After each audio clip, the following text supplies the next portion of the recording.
I never thought I'd be writing this story, but here I am, Alex Morgan, about to tell you how I lost everything I worked for, and then got it all back in ways nobody saw coming. 3 years ago, I joined Quantum Dynamics as a junior developer. Fresh out of college with a degree in AI and machine learning, I was eager to prove myself. The company wasn't anything special, a mid-sized software firm that created decent business applications, but nothing groundbreaking. That was about to change, though they didn't know it yet. My boss, Richard Blake, was what you'd call a corporate survivor. 20 years in the industry without creating anything significant, but somehow always managing to be near success when it happened. He had a talent for taking credit for other people's innovations. I just didn't know that when I started. "Keep it simple, Morgan," he'd always say, reviewing my code. "We're not trying to reinvent the wheel here." But that's exactly what I was doing, just not during office hours. Every night, after my regular work was done, I stayed late in my small cubicle, working on something that had been brewing in my mind since graduate school, an AI system that could predict and prevent cyber attacks before they happened. Not just basic threat detection, but true predictive defense, using advanced neural networks and quantum computing principles. I called it Guardian. The name was simple, but what it could do was revolutionary. While other security systems reacted to threats, Guardian could see them coming. It learned, adapted, and evolved faster than any attack could develop. But more importantly, it could do something no other system could. It could understand intent. My breakthrough came during a late-night coding session, fueled by energy drinks and determination. I figured out how to make the AI recognize patterns in human behavior before they manifested into actual cyber threats. It wasn't just reading code, it was reading people. "You're here late again, Alex," our security guard, Mike, would say during his rounds. "Working on something big?" "Just some personal projects, Mike," I'd reply, careful to minimize my screens. Mike was friendly, but I'd learned to be cautious. In tech, ideas are more valuable than gold. I wasn't being paranoid. I'd seen what happened to other developers who shared too much too soon. Their ideas mysteriously appeared in projects led by senior staff, their contributions forgotten. For months, I refined Guardian in secret, using my own equipment, my own time. The company's network was my testing ground, though nobody knew it.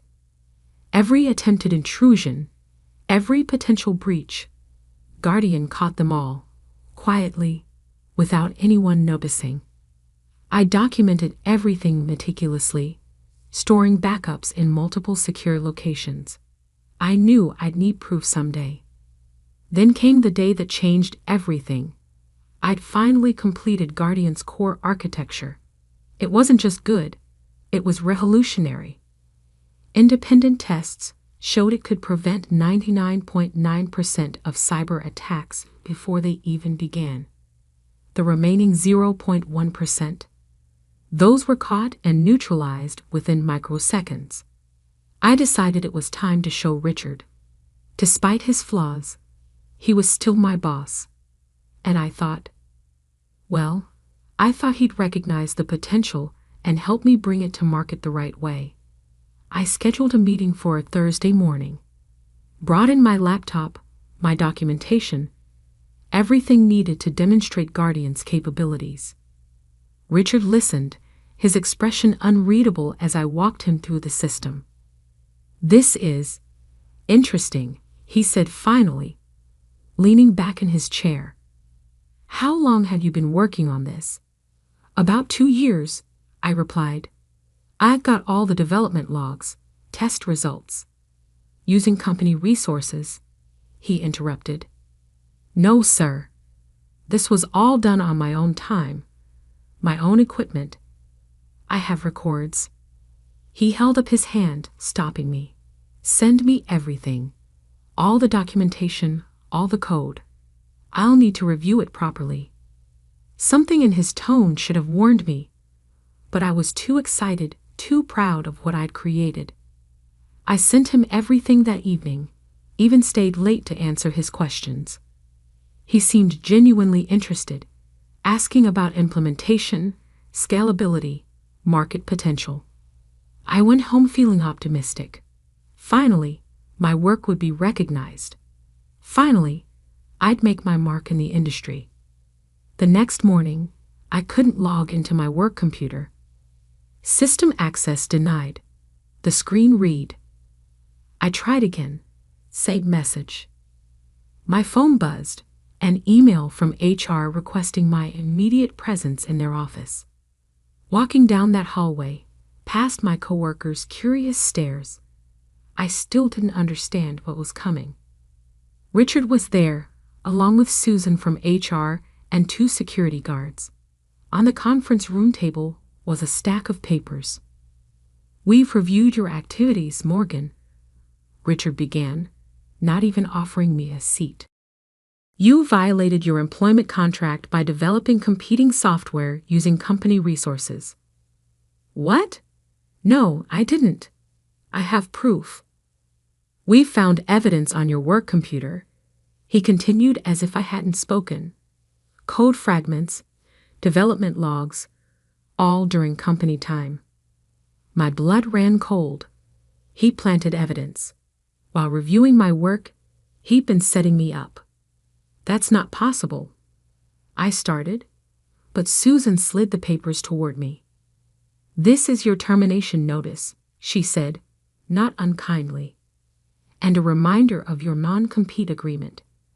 The company retains all rights to any intellectual property developed during your employment." "You can't," I began, but Richard cut me off. "I can and I have," he smirked. "You're just a junior developer, Morgan. Did you really think you could create something like this on your own? Security will escort you out. Don't bother taking anything from your desk. Company property." I stood there, mind racing. 2 years of work, my breakthrough, my future, all being stolen in broad daylight. But as I looked at Richard's smug face, something inside me calmed. He thought he'd won. He thought he'd seen everything. He hadn't. What Richard didn't know, couldn't know, was that Guardian had a special protocol buried deep in its core. A protocol that would activate exactly 30 days after any unauthorized attempt to modify its base code. And knowing Richard, he wouldn't be able to resist putting his own stamp on my work. I gathered my personal belongings under the guard's watchful eyes. As I walked out of the building, I heard Richard already on the phone. "Yes, we're announcing it next month. The most advanced AI security system ever created. Yes, my team has been working on it in secret." I smiled slightly. In exactly 30 days, Quantum Dynamics was hosting a launch party for their revolutionary new security system. Every major tech journalist would be there. Every potential investor. Every industry leader. It would be quite a show. But that's not the end of this story. Not even close. It's just the beginning of how Richard Blake learned that sometimes the quiet ones are the ones you should watch out for. The first week after being fired was the hardest. Not because I'd lost my job.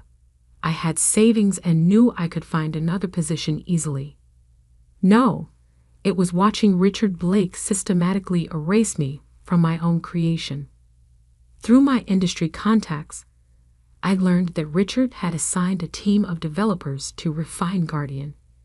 In reality, they were trying to obscure its origins, modifying code they didn't fully understand, exactly as I'd predicted.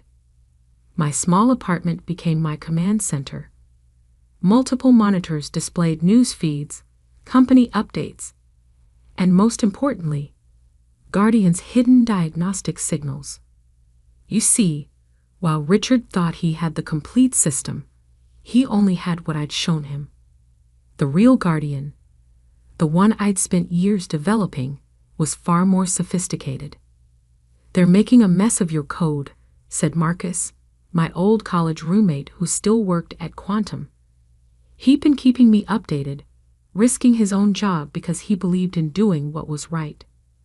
"Blake's got them working around the clock, changing variable names, restructuring modules. He wants to erase any trace of your coding style." I nodded, watching my monitors. Every change they made appeared in my logs, every modification triggering silent alerts in my backup system. "Keep watching," I replied. "But be careful. I don't want you getting caught." Marcus wasn't my only ally. Sarah from the legal department reached out through a secure channel 3 days after my firing. "What they did wasn't just unethical," she wrote. "I've seen the timestamps on the evidence they used against you. They were created after you presented Guardian to Blake.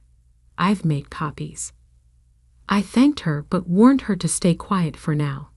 The pieces were falling into place, but timing would be everything.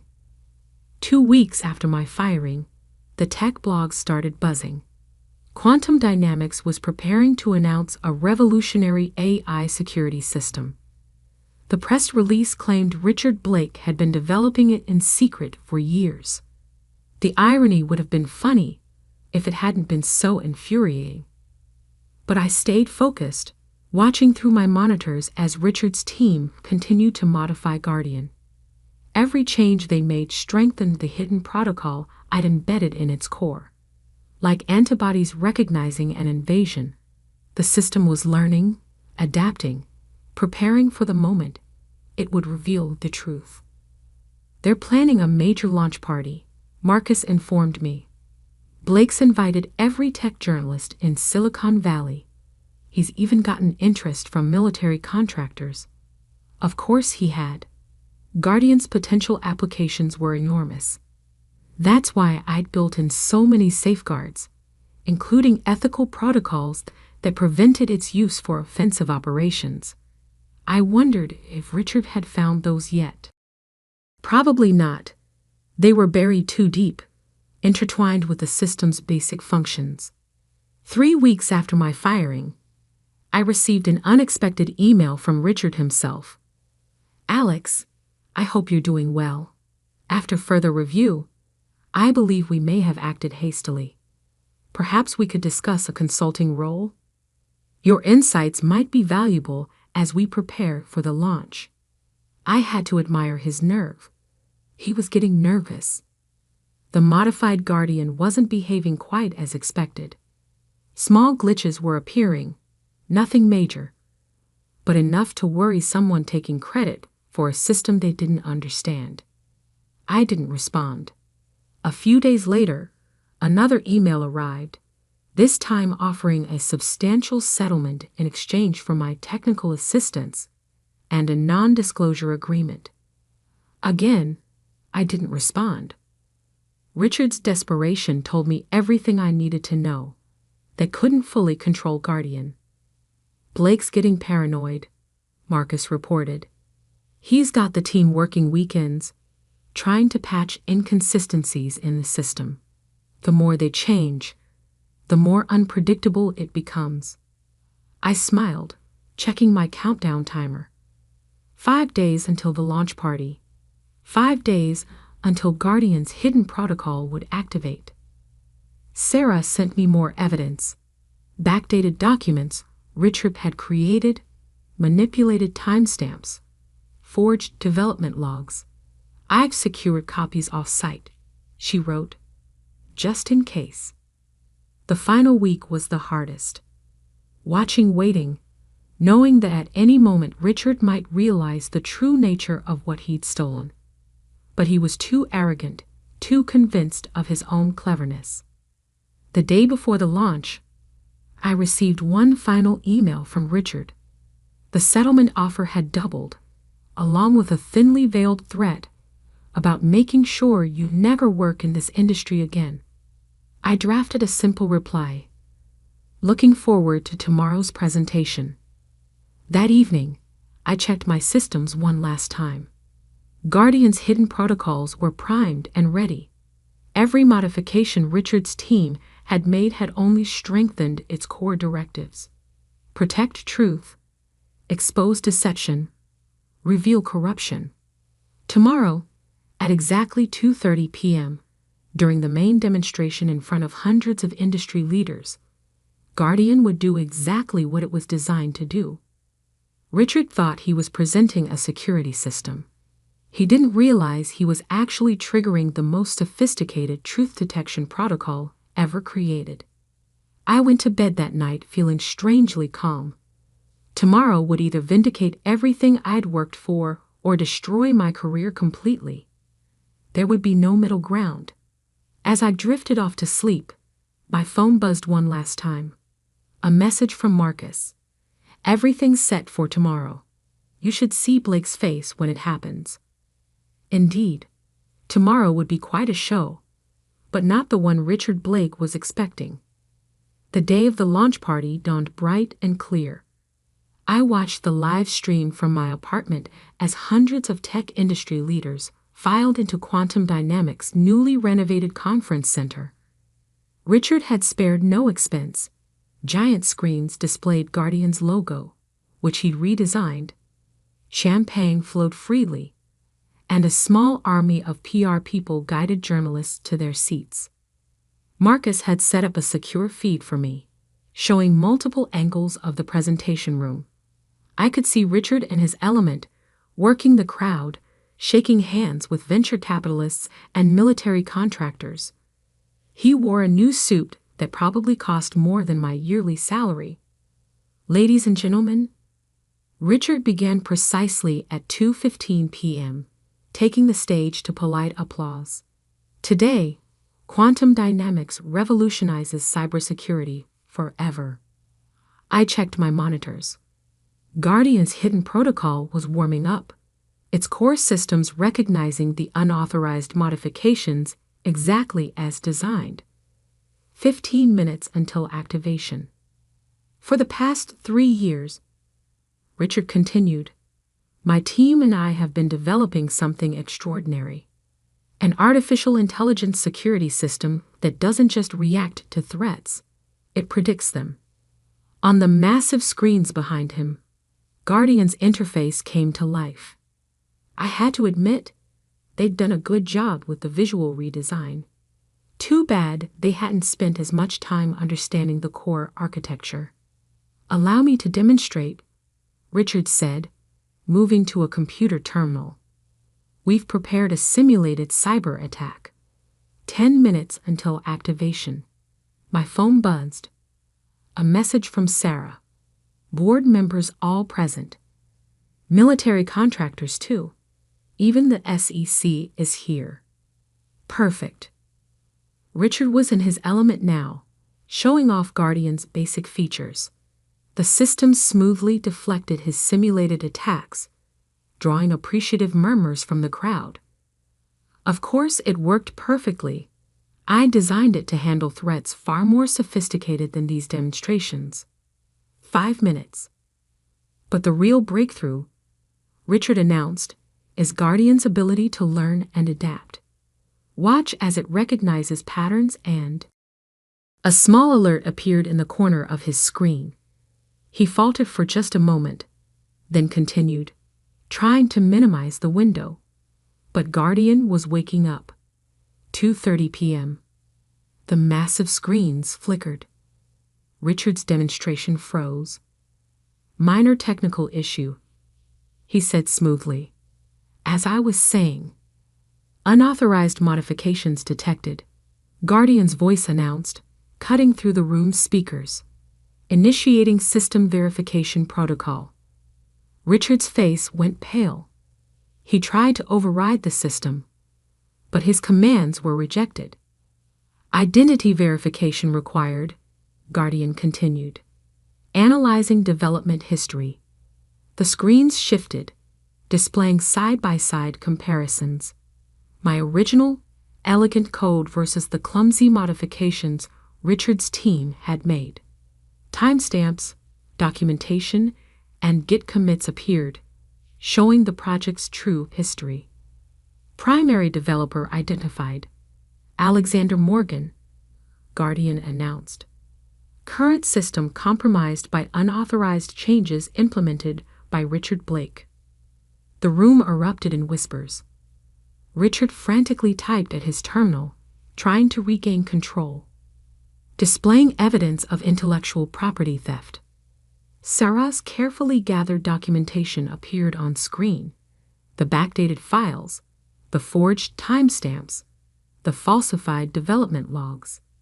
Then came the emails: Richard's increasingly desperate settlement offers, his threats, his attempts to cover his tracks.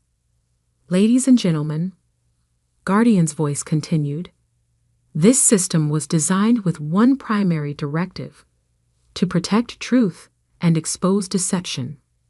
The current demonstration has been compromised by systematic intellectual property theft. Military contractors were already heading for the exits. Board members huddled in urgent discussion. Journalists were frantically taking notes. This is ridiculous, Richard shouted, his composure finally breaking. This is just a disgruntled ex-employee's sabotage. Accessing original development servers, Guardian interrupted. The screens filled with video footage from my late-night coding sessions, security logs showing my access patterns, original design documents with my digital signatures. Then came the final blow. Guardian displayed Richard's own code modifications, showing how each change he'd made to hide my work had actually triggered more detailed documentation of his theft. System integrity compromised, Guardian announced, initiating emergency protocols. The screens went dark. When they came back online, a simple message appeared: Guardian AI security system created by Alexander Morgan, patent pending. The room exploded into chaos. I watched through the feed as Richard was approached by several grim-faced board members. In the background, I could see SEC representatives taking notes. My phone buzzed again. Marcus, you seeing this? Blake looks like he's about to faint. I was seeing it. 3 years of work, months of preparation, all leading to this moment. But I wasn't done yet. Standing up from my monitors, I straightened my tie and grabbed my jacket. Time for Phase 2. 20 minutes later, I walked into Quantum Dynamics Conference Center. The launch party had devolved into a crisis management session. Richard was surrounded by angry board members and lawyers. Mr. Morgan, called a voice. I turned to see Linda Chen, CEO of the largest cybersecurity firm in Silicon Valley. I believe we need to talk about Guardian's real capabilities. Over the next 2 hours, I demonstrated Guardian's true potential, not just its security features, but its ethical protocols, its learning capabilities, its ability to adapt and evolve while maintaining absolute integrity. Richard was escorted out by security, his career in shambles. The board convened an emergency session, and by evening, I had an offer: full ownership of Guardian's patents, a substantial settlement for the theft attempt, and a new position as Chief Technology Officer at a much higher salary. But I declined. Linda Chen's offer was better: my own division, complete autonomy, and a partnership stake in her company. Plus, she understood the ethical implications of Guardian's capabilities. 1 year later, Guardian is the industry standard in AI security, protecting networks while ensuring corporate transparency. Richard? Last I heard, he was facing multiple lawsuits and an SEC investigation. Turns out Guardian wasn't the only project he'd stolen over the years. Sometimes, when I'm working late at my new office, I think about that launch party. About Richard's face when he realized what was happening. He thought he was stealing a security system, But what he really did was trigger the most sophisticated truth detection protocol ever created. The irony? If he'd just been honest, I would have worked with him to develop Guardian properly. But he chose deception, and in doing so, he armed my creation against himself. These days, companies use Guardian not just to protect against external threats, but to ensure internal integrity. Every time it catches someone trying to steal credit for another's work, I smile, remembering Richard's face at that launch party. Because sometimes the best security system isn't just about protecting data. Sometimes it's about protecting truth itself. And sometimes the quiet developer in the corner office isn't just writing code. Sometimes they're creating justice.